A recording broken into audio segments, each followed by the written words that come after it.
Vous pouvez modifier le fonctionnement général de votre formulaire. Pour cela, vous allez devoir vous rendre dans les propriétés de celui-ci.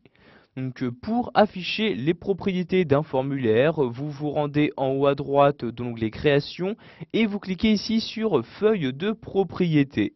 Vous allez ensuite devoir sélectionner le formulaire donc dans son intégralité afin donc de pouvoir accéder aux options de celui-ci. Donc pour sélectionner ce formulaire, vous cliquez tout à gauche de celui-ci dans cette partie-là, donc vous cliquez à l'intérieur et maintenant vous avez normalement donc dans cette partie-là formulaire qui apparaît.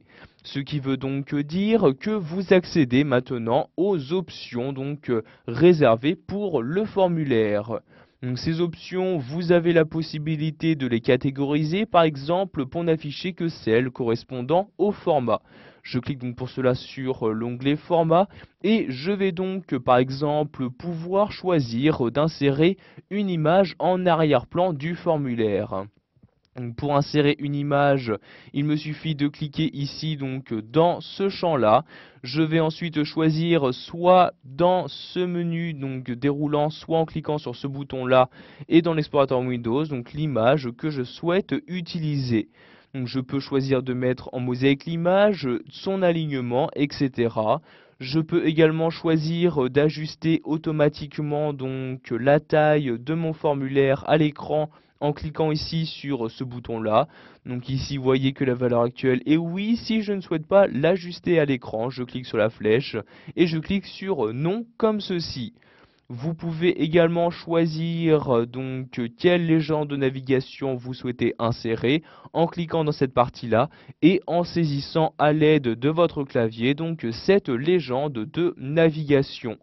Pour afficher les différents boutons tels que le bouton fermé, vous cliquez ici donc dans ce champ. Donc, vous voyez ici actuellement il y a la valeur oui, ce qui veut dire que le bouton fermé sera créé. Si vous ne souhaitez pas l'utiliser, vous cliquez ici sur la flèche et vous sélectionnez le nom comme ceci. Ainsi donc le bouton fermé disparaîtra automatiquement de votre formulaire. Nous allons maintenant nous intéresser aux options des données de notre formulaire en cliquant en haut sur l'onglet Données. Vous avez alors dans cette partie-là la possibilité par exemple d'ajouter donc des filtres ou encore différents critères de tri afin de gérer donc quelle façon afficher les différentes données et informations présentes dans ce formulaire.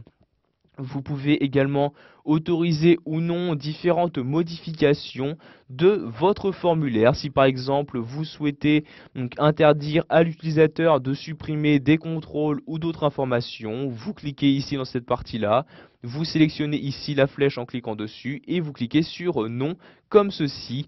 Ainsi donc la suppression donc, sera interdite à toute autre personne.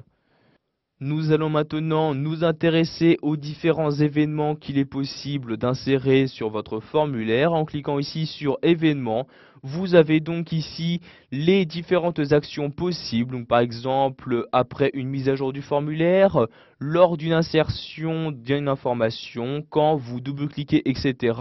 Vous pouvez choisir ce que vous souhaitez faire en saisissant donc ces informations dans ces deuxièmes cellules.